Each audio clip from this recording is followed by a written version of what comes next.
Good morning, my brothers and sisters. Assalamu alaikum, shalom aleichem, peace be upon you. Today is our study on Islam. Oh, yes it is. First and foremost, everything that we're going to be going over today is provable historical facts. Don't take my word for it. I don't want you to take my word for it. I want you to do the study and find out that what I'm telling you is the fact, the truth.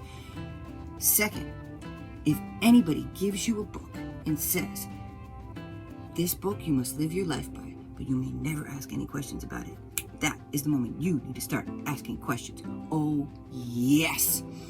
The Bible, atheist after atheist has tried to prove the Bible wrong. And when they really do that deep dive, what happens? They become believers. Why? Because the Bible is infallible. It's all true. And that's what people find out when they look into it. That is not the case for the Quran. So today we are going to ask the questions. How dare you say that is not the case? What do you mean? How dare you say? Well, I'm so glad you asked that question. Let's dive into that. Quick change. Okay, so sorry. All right, so let's first go over standard Islamic narrative. All right, so Muhammad is born in 570 AD in Mecca, right? He dies in 632. Now he receives the revelation of the Quran from 610 to 632. Abu Bakr takes over till 634, right, AD, right, and dies. Ummah takes over for 12 years and is killed. Then Uthman takes over for 12 years and is killed in 646. No. He takes over in 646 and is killed in 658. Okay, Uthman created the final Quran in 652 AD. Ali takes over and is killed in 661 AD. All right, so everything should have been solidified, right, in Mecca. Mecca, Muhammad, the Quran, everything should be done by 660, right? That's right. What should be the case, right? So as far as the sources for the Quran, we have the Sirah, the Hadith, the Tasfir, and the Tariq, right? So the Sirah is, if you don't know, is the biography of Muhammad. The Hadith is the sayings of Muhammad. The Tasfir are the commentaries of the Quran. The Tariq are the histories of mankind. And if you wanted to do like a comparison, right, the Tariq would be like Acts, you know, the history. The Tafsir would be like the Pauline letters and the oral commentaries. The Sirah and the Hadith will be what Jesus said, everything in red, you know what I mean? The Hadith will be everything in red. And the Sirah will be Mark, Matthew, Luke, John, all of that. So the difference, right, with the Sirah and the Hadith and the Tasfir and the Tariq, right, compared to the biographies and written in Matthew, Mark, Luke, and John, right? Matthew, Mark, Luke, and John, they knew Jesus. They lived with him. They ate with him. They worked with him. They listened to. They lived and breathed him. You know, they were there. They saw with their eyes, right? This is not the case with the Sirah, the Hadith, the Tasfir, the Tariq. So let's look at our sources for that. Pardon me. Okay, our sources. All right, so we have Ibn Hisham, right, who we attribute the Sirah to. He is from Basra, which is 1,200 miles from Mecca. But he grew up in Cairo, which is only 990 miles from Mecca. We have, for the Hadith, we have Al-Bukhari, who is from Bukhara, which is 2,600 miles from Mecca. We have, for the Tafsir, we have Al-Tabari, and the Tariq, he is from Tabaristan, which is 1,700 miles from Mecca. None are from Mecca, all are from way further north. So this is really important to know about the sources here, right? So I'm going to give you some timelines, right, when these men died, right? So Ibn Hisham, he died in 833 AD. Al-Waqidi died in 835 AD. Sahih Muslim died in 875 AD. At-Tirmidhi died in 884 AD. Abu Dawud died in 899 AD. An-Nisai died in 915 AD. Al-Tabri, Al-Tabri, I'm sorry if I'm butchering these names, but Al-Tabri died in 923 AD. Okay, so this is 100 to 200 years after Muhammad supposedly lived. Now, why do I say supposedly lived, right?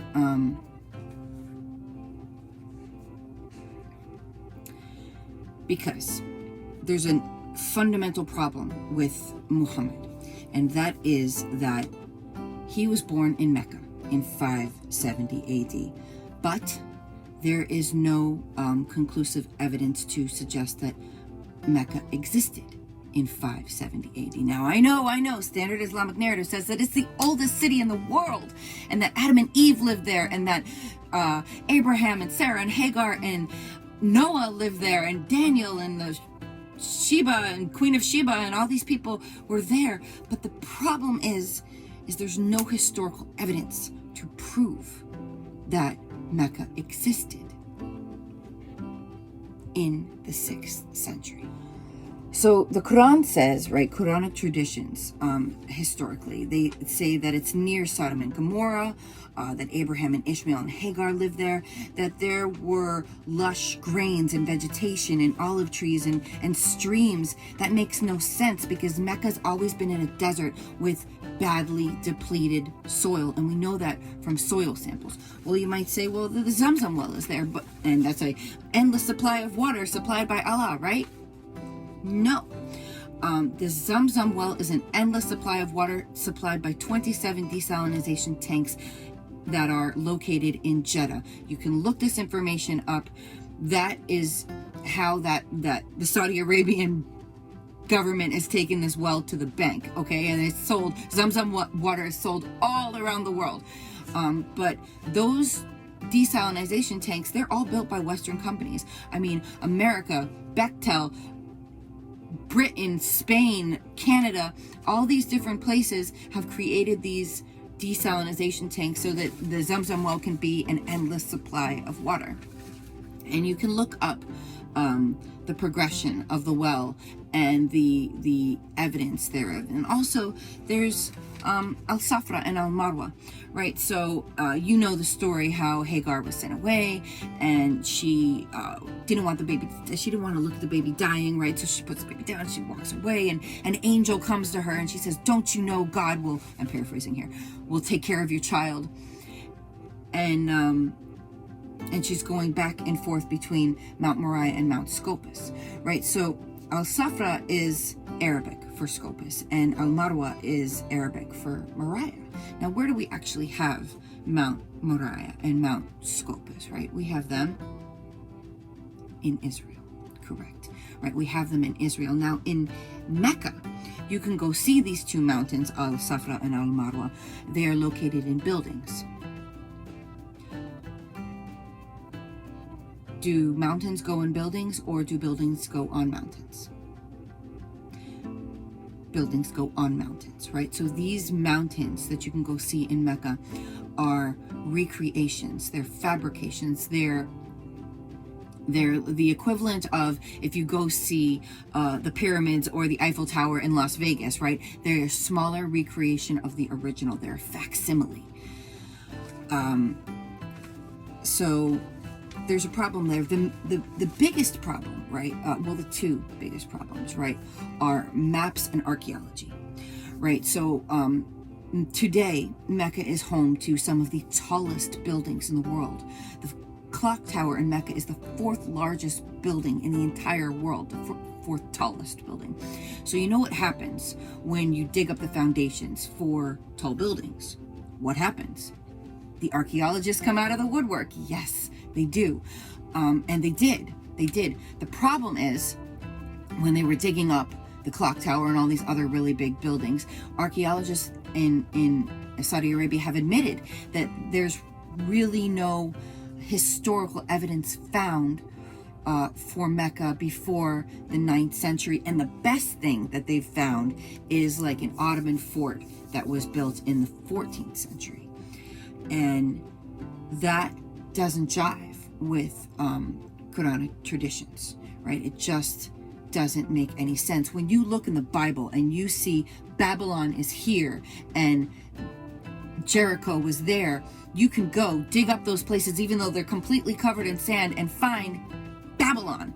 You can see the Babylonian records, right? They dug in the sand. They found the Babylonian records. They found bricks with the names of kings that are listed in the Bible on the bricks in Babylon, where they say Babylon is. When you look at the archaeologists for Jericho and the archaeology for Jericho, you can see that Jericho was surrounded by a wall, that the wall fell down outward like a ramp, right? So that the Israelites could go in and take the city.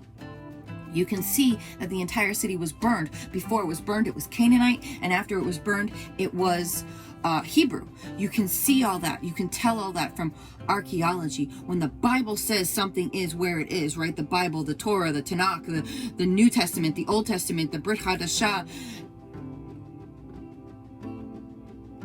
it's there. It's provable, right? It's real, right?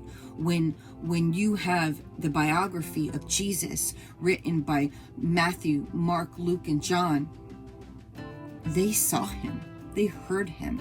Their testimony is all the same, but varies so very slightly, but simply as someone would see it. You know, people see different things, you know what I mean? And so that the variations that you get in the testimonies that are saying this, it's what you would expect to find when you see two different people marking the same event that they both witnessed with their eyes, right? This isn't the case for the Quran. This isn't the case for Mecca. If all the prophets, right, that are supposedly buried in Mecca, Adam, Eve, Seth, Ishmael, Noah, Hud, Salih, Hagar, Daniel, they say Daniel lived there, you know what I mean? He was in Babylon, right? Like, if these people lived perfect lives, the Queen of Sheba, right, and they died in a praying position and their bodies never decay, where are their bodies? Where are their bones?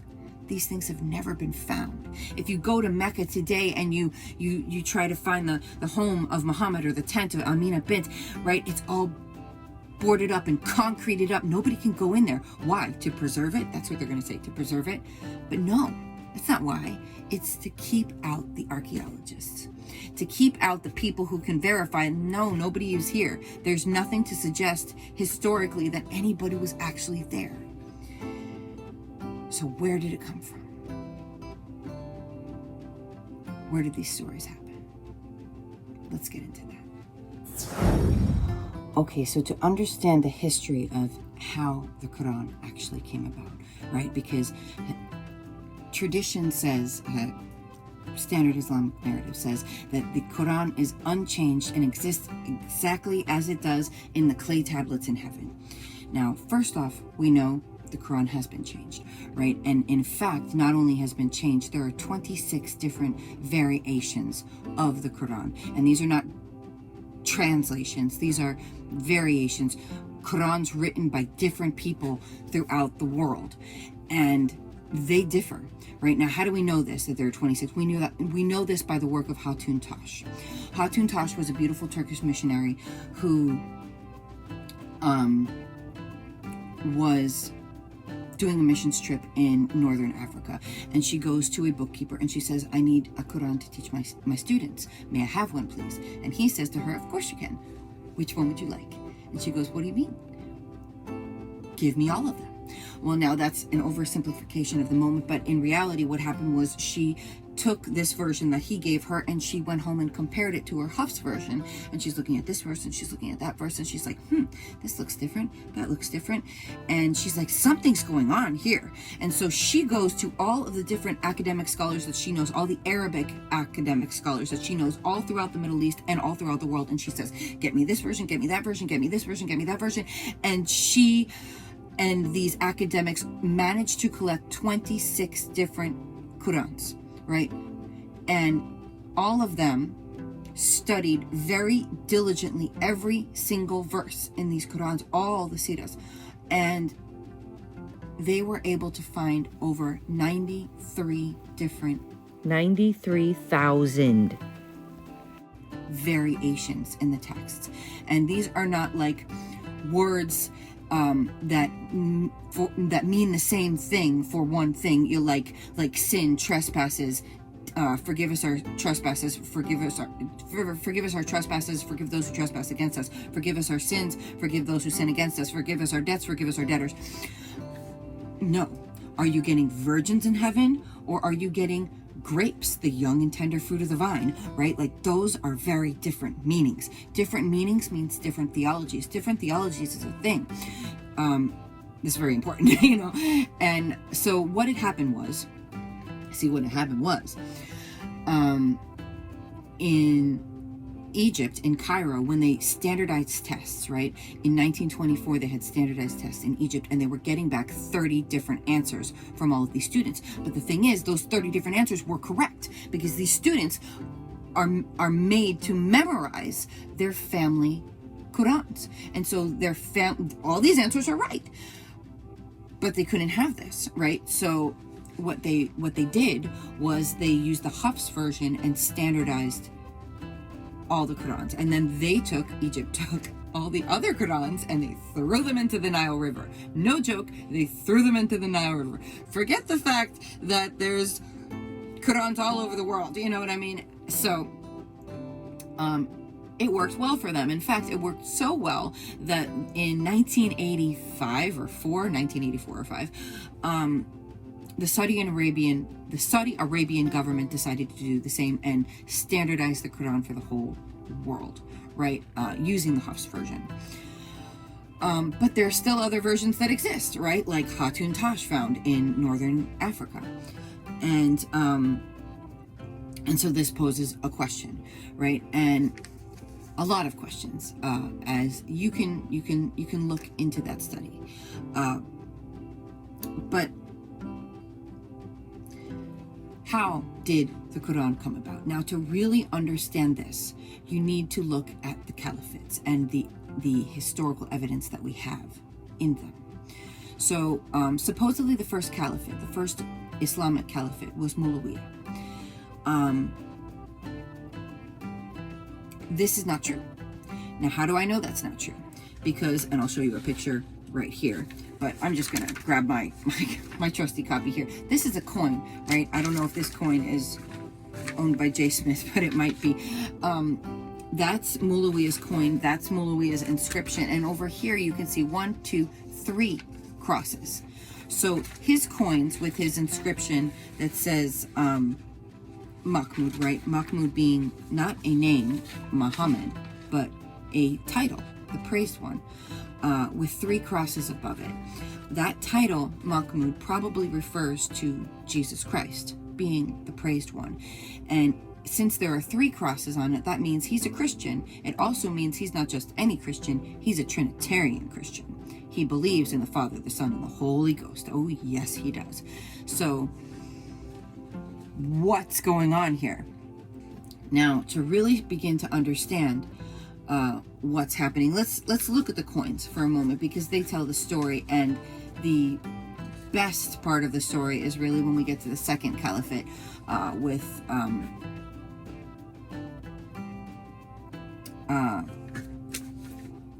Abdul Malik, right? That's the interesting character here as far as who goes with Islam. All right, so coins, right? Sorry, I'm gonna have to use my notes, right? I don't want to waste your time. Coins introduce new rules. They have images, dates, and mint names. So standard Islamic narrative says that starts in the 9th century, but going back to 7th century coins, it doesn't fit the standard Islamic narrative. If everything happened in Mecca and Medina, right? Everything in the Quran happened in Mecca and Medina. How come all the coins are minted way further north? All right. So when Muhammad dies, there are coins in the 7th century. They are in Arabic, and they do talk about rulers, like Muawiyah's coin, the numismatics for the Rashidun period in 624 to 661. That's AD. They have crosses on them. So this is a big question mark. Okay, so we have the image of Muawiyah, we have an inscription, we have the word Mahmud on it. Now, is it a name or is it a title? Mahmud means the praised one. So this is most likely speaking about Jesus Christ. And the inscription, the diaph on his coin says, Muawiyah, the servant of God and the servant of the believers. Who are those believers? Those are not believers in Muhammad. Those are believers in Christ, right? Thus the 3 crosses. Okay, so we find no reference to anyone called Muslim in the 7th century. And the other thing, right, as far as Mecca goes, right, you can't find Mecca on any maps, right? We have the work of Ptolemy. I'm going to digress for a second and go back to this. We have the work of Ptolemy. Now, Ptolemy wrote geographical books, right? He wrote about the mountains, the rivers, the people, the vegetation, the livestock, all those types of the cultures.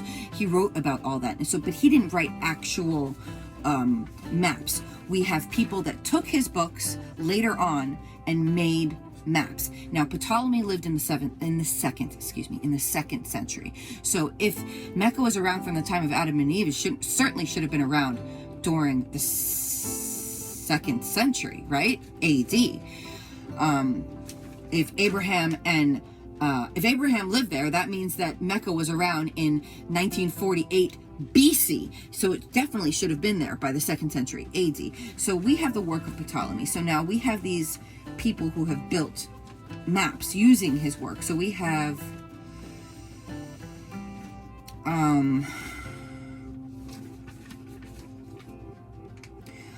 a map by Linhart Hall, Holle, in 1482 AD. Mecca doesn't exist on the map that he made from Ptolemy's 2nd century work. We have a map by Laurent Fries in 1541 AD. Mecca doesn't exist at all using Ptolemy's work. We have a map by Munster in 1571. Mecca still doesn't exist. In the 7th century maps that are redacted, Mecca is still missing. So this poses a huge question, right? We also have the Qibla question, right? In the 1st century of Islam, all the Qiblas weren't facing Mecca. They were facing Jerusalem or Petra. Now, David King said that in the 1st century they were just really bad at math. But then Dan Gibson did a study and he found out that they were all facing the same direction within 1 degree of Petra or Jerusalem, right? They're basically the same area. So what is this saying, right? So let's go back to the coins, right? Because after Muawiyah, we have Abdul Malik. Now, Abdul Malik, let's talk about him for a second, all right, without the notes. Okay, so Abdul Malik had a massive caliphate, a massive kingdom spanning from Tripoli to Yemen. Okay, when you have a kingdom that large, his goal was to conquer, right? Like that was his goal. He was a conqueror. He was a conqueror like close to the size of like Alexander the Great. That was the kind of man that he was. And he was also a Christian, but he was not a regular kind of Christian. No. He was an anti-Trinitarian Christian, which is not unheard of. It's Arianism's like, but Abdul Malik was a much greater influence than Arius, I believe. So you know the story about when, after Jesus was baptized by John, right? And the heavens opened up, and the dove came down, and the sky shook with thunder, and everyone heard a voice saying, "This is my beloved Son in whom I am well pleased," right? And after that, Jesus fasted for 40 days and was in the wilderness and was tempted by the devil. And while he was being tempted by the devil took him up to a high mountain, and he showed him all the kingdoms of the world up until this time right now that we're in. And he said, "All of these are mine to give you. All you have to do is bow down and worship me." And he says, "Thou shalt not tempt the Lord thy God." And the devil didn't have anything left in his book of cards, you know what I mean? So he went away, right? And angels came and ministered to Yeshua, to Jesus. And the point is, whose kingdom? What did he say? All of these are mine to give you. So if you have a kingdom that spans from Tripoli to Yemen, who's going to give you that kingdom in this world? The devil. Yes. And out of all the lies that Islam tells, and it does tell a whole bunch of lies, the fact that Jesus didn't die on the cross is the biggest one, because that's the lie that cost you your salvation. And that is the crux of why I am giving this today, because to hell with the devil and to heaven with all of my friends, I am not going to let him take my friends to hell. And I have a lot of Muslim friends. I have a lot of Arab friends, and I have never known a time where I didn't. That's the truth. I've never known that time in my life. So that's why we're doing this today. So let's go back to Abdul Malik, right? So Abdul Malik was a anti-Trinitarian Christian. He believed in Jesus, right? The Quran says, that Jesus was born of a virgin and did all these different miracles, but it says that God created, that God had other plans. He deceived everybody that it was Jesus who died on the cross, that it wasn't actually him. Well, the Bible, we know, says that God is not a man that he can lie. He's not going to deceive anyone. Jesus says, "I am the life, the way, the truth, and the life." He's the truth. He cannot lie. He will not lie. And he is unchanging. He is uncreated. He is finished it on the cross, right? He's finished, and he's finished the work, and he is never changing. He's the one who is unchanged. He's the clay tablet in heaven. He's the truth. God can't lie, and he never will, right? So who is the God of the Quran? Who is Allah? You might say, well, Allah is just a generic Arabic word for God, but is it really? Did you know that there is a 17th century BC God, Sumerian God, called Allah? A-L-L-A? A-L-L-A, right? And that is the Sumerian God of violence and revolution. That makes a lot of sense, doesn't it? So Abdul Malik, right? Abdul Malik was a conqueror, and his goal was to conquer. Now, in order to conquer people in the 9th century, you needed religion to do it, because religion ruled the world. The problem was Abdul Malik was a Hagarite. He was an Ishmaelite. He came from the line of Ishmael. Now, Ishmael was not the son of promise, and he had no prophetic line. Ishmael had 12 sons. They were all great Arabic princes, and the whole Arab world spanned off of Ishmael. But they didn't have a prophetic line. The prophetic line went to Isaac, right? He was the one who was the son of promise.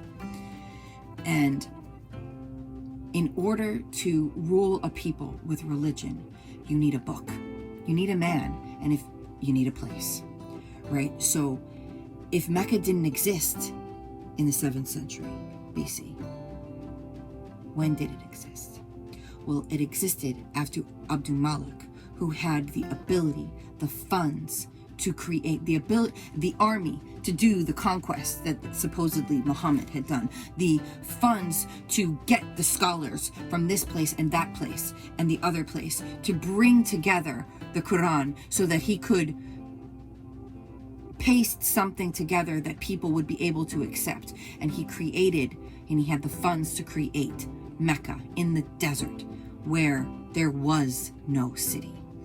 Mecca is in a valley. It is 3,000 feet below. Why would you, right? Montgomery Watt's trade theory doesn't pan out, and we know this by the work of Patricia Cruna, right? Patricia Cruna lived, she actually died in 2015, but she spoke 15 different archaic languages, right? So she did what Montgomery Watt could not do. If you know Montgomery Watt's trade route theory, you'll know that the theory is that all trade went through Mecca, and then you took your goods through Mecca, and then you went on to Petra or wherever else it was you were going to go. But the question that Patricia Cruna asked was, well,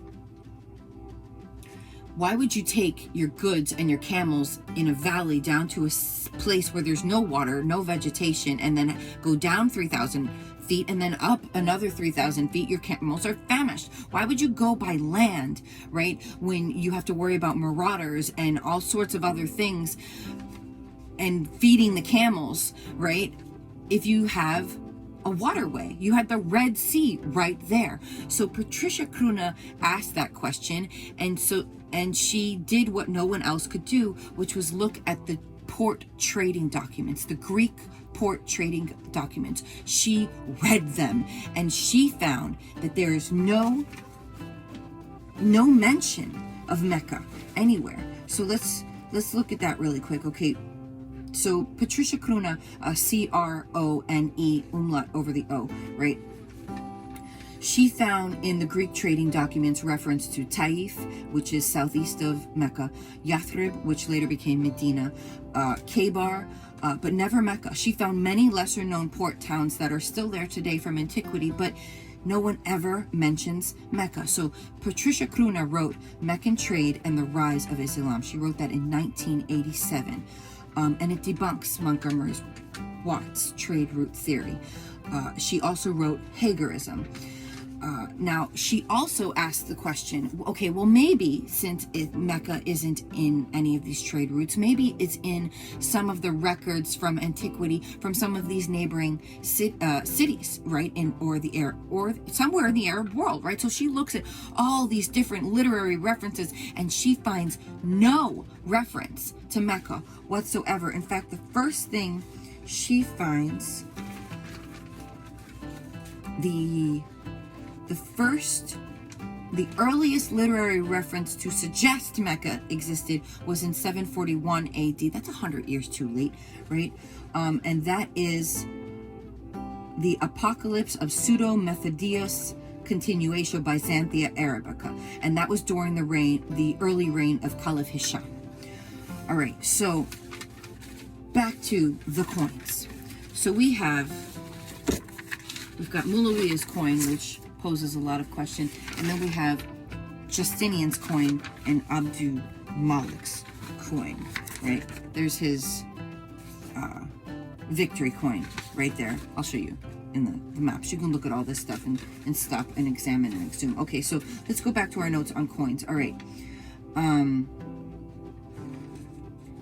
So when we look at Arab coins that are from the 6th and 7th century, they're all Christian, right, up to 680, and writing Mahmud while holding a cross, proving that Mahmud is the praised one, is a reference to Jesus, right? So in the 7th century, they were all Christian, Zoroastrians, or pagans. There's no Allah of Islam at that time. But Abdul Malik, right? Abdul Malik, who is attributed to the Second Caliphate, he was this great man, and he had the ability to create the Quran and to bring these scholars from all these different places. And in fact, if you look at the works in the Quran, you'll be able to see that they are from different places. I was listening to a lecture on this, and the lecturer was like, well, didn't Abraham get thrown into the oven, right? And he's like, no, that was Meshach, Shadrach, and Abednego. And I'm like, well, yeah, that was Meshach, Shadrach, and Abednego, but it was also Abraham. I remember it was also Abraham. It's right here. Maybe it's back here. Hold on. It should be right here. And then I remembered, oh, I'm a Jew. It's Midrash, right? So there's Midrash in the Quran, right? That Midrash is like ancient Jewish sages, right? The stories to add to the Torah, right? To explain the Torah. There's Midrash. There's pagan stories. The seven sisters of Ephesus, right? Which is a pagan story. 4th or 5th century pagan story is in the Quran. You have all these different things that are actually in the Quran. So Justinian, right? This is how the anti-Trinitarianism came in about. So Justinian, who is another ruler, right? Another Byzantine ruler. He demands tribute from Abdul Malik. Abdul Malik does not like that, right? So he introduces this coin in 691 AD. Justinian's coin, it has Hercules and its 2 sons on it, but their sons have orbs, and there's crosses on the orbs. Where's that picture that I showed you? I'll just do like that, and you can see. Okay, so Justinian, or Abdul Malik, says, you want tribute? Fine, I'll give you tribute. So he makes a different coin, right? With Hercules and the 2 sons, but the crosses have been taken off, and the cross was mocked on the backside. So you see this like, that's the cross taken apart, right? And say not God. God is one, but say not God, say not 3, for God is one, right? And he has no son. Abdul Malik made that mantra, not Muhammad. Abdul Malik did. All right. So over this coin, Justinian is very offended, right? Because he's a good Christian. So Justinian II in 693 to 696, Justinian attacks Abdul Malik and loses the battle, right? That's when we see this victory coin coming up, all right? And he adds his own image and the Shahada, either to confront or maybe claim messiahship. But we still don't see any true Islamic inscriptions for another 40 years, right? So keep in mind the importance of religion and theology in this time. If you want to dominate a people, you need to have a man, a book, and a place. 691, the cross is mocked on a coin by Abdul Malik that introduces the Shahada. There is only one God, but God and the praised one is the messenger of God. That's in 693 AD, and he goes to war over that coin.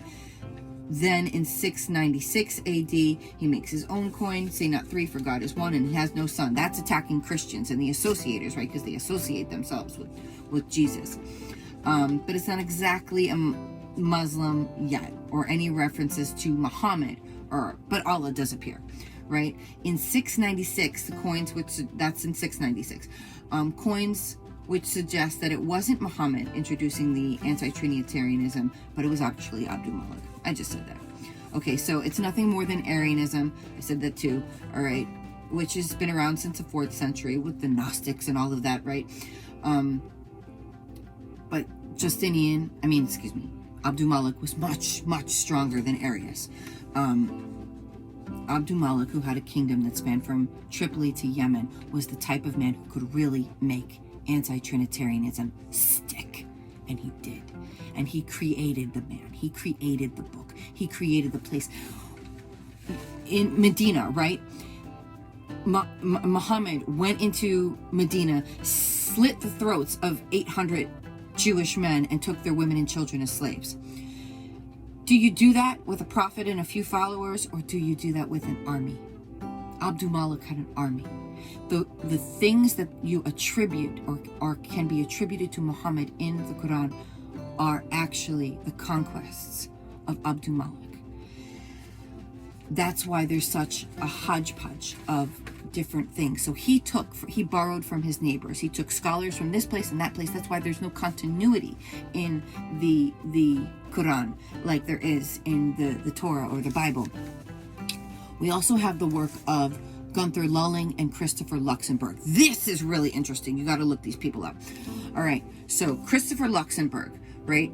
He wrote the Syro-Aramid reading of the Quran, decoding the languages of the dark passages. So there's some Arabic in the Quran that doesn't even make sense if you speak Arabic, right? It just doesn't make sense. So Christopher Luxemburg, he broke new ground on the Quran, discovering that much of it comes from previous Christian lectionaries, homilies, and hymns written in Syro-Aramaic. Then he interposed into the Arabic letters later on. He was known throughout the academic community for the Syro-Aramid reading of the Quran. So basically, he took out all of the symbols and the diacritics for the Arabic, and he put in the Aramaic, and bam, it made sense. All of it made sense. Okay. Also, we have the work of Gunther Lulling. All right. So Gunther Lulling noticed the beautiful poetry in the Quran and said, "I've seen that before." So he took those 5 dots off and took the 3 vowels out and replaced them with Syriac Nabatean dots and put the Syriac vowels in. And guess what he found? That the beautiful poetry of the Quran were Christian hymns written by Christians about Jesus Christ, i.e. Saint Ephrem, right? He was a Syrian, Saint Ephrem the Syrian, right? And he died amongst others in the 4th, 5th, and 6th century. So Gunther Lulling was a pioneer in the study of early Islamic origins. He reconstructed comprehensive pre-Islamic Christian hymnals hidden in the Quran, taken from Syriac, 5th and 6th century Christian hymns. His 1970 PhD thesis received Exibus Opus, which is like the highest honor you can get in German academia. And then he was promptly kicked out of academia, right? He wrote A Challenge to Islam for Reformation.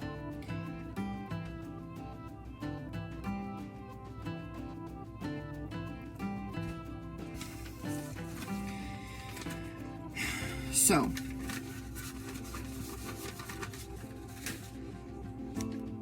we're going to have to go to part 2 because I can't make this long. All right.